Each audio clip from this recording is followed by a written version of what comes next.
Ce module traite des couverts d'interculture qui sont favorables à la faune. Faune et biodiversité, il y a incontestablement une convergence. Maintenir un habitat pour la faune, pour les mammifères, pour la nidification des oiseaux, c'est quelque chose qui est favorable à la biodiversité et qui peut être compatible avec une chasse raisonnée. Les couverts d'interculture en climat tempéré présentent différents avantages qui sont répertoriés dans 3 exemples. Un mélange veste de printemps environ 70%, avoine rude 15% et moutarde 15%. Ce mélange, on le voit dans ce tableau avec les 3 lignes, présente des avantages. Avantage en termes de vitesse d'installation, la moutarde s'installe la première. En termes de biomasse, les 3 sont très intéressantes. En termes de pénétrabilité, pour les pollinisateurs, la vesse. Pour la nourriture des animaux, la vesse et l'avoine. Pour le piégeage de l'azote, les 3 plantes.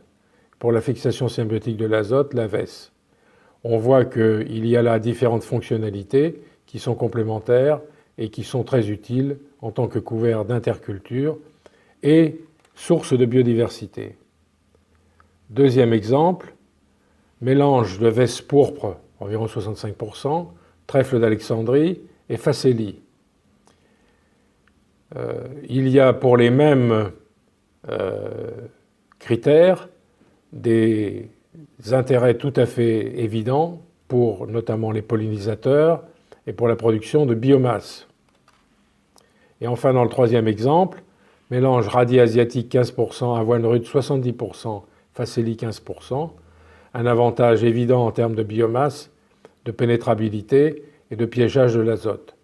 On voit donc qu'avec un certain nombre de ressources comme plantes complémentaires en 2e saison, on peut avoir des avantages tout à fait intéressants sur la biodiversité et sur la biomasse. Quelques notes importantes.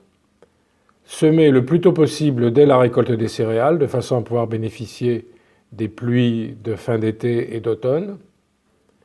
En cas de SIPAN, ne pas fertiliser sauf dérogation. Respecter les alternances des familles botaniques, qui est toujours une règle.